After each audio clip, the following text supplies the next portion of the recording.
collaborateurs de la transition écologique en Hauts-de-France. Alors, je vous invite à venir nous rencontrer, puisqu'il y a beaucoup de choses à voir au CD2E. Il y a à la fois Baticité, il y a Lumiwatt, et puis il y a toutes les activités d'accompagnement des entreprises que nous pouvons vous proposer. Alors, on peut aussi accompagner les collectivités dans le développement de la transition écologique. Venez, vous verrez, il y a plein de belles compétences au CD2E. Le 28 septembre, qu'est-ce que ça représente pour moi? Ça représente pour le CD2E d'abord en fait un moment en fait de fête.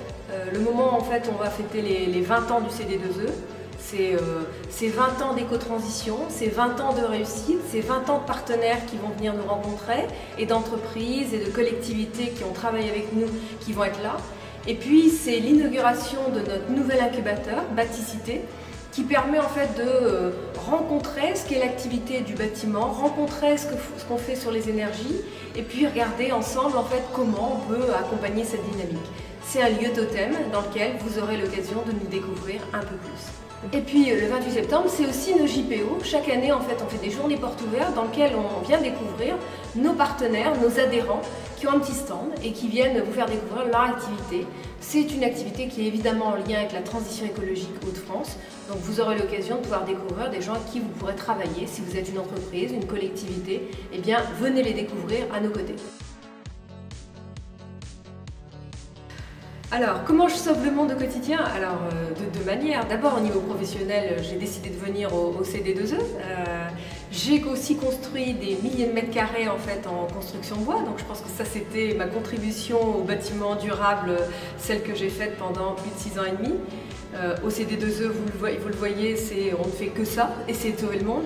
Et puis au niveau personnel, c'est 25 ans en fait de consommation bio, c'est une activité où j'essaye de manger durablement en éliminant le plus de choses industrielles, en cuisinant moi-même. Et puis en mangeant une fois par semaine seulement de la viande. Voilà. Donc je fais plein de choses, j'ai aussi une voiture hybride, j'ai aussi limité mes déplacements en fait en avion. J'essaie d'être le plus cohérent possible sur les actions du quotidien en fait par rapport à la transition écologique. C'est très important pour moi.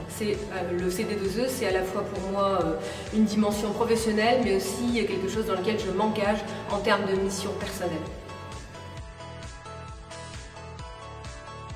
Si le CD2E était un personnage, alors je vais vous dire mon personnage préféré, c'est Simone Veil.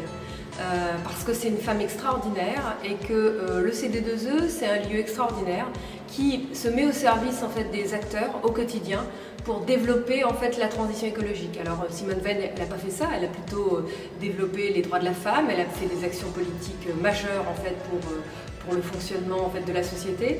Je crois que le CD2E, c'est aussi, si on fait le parallèle, c'est quelque chose qui agit en profondeur pour la société.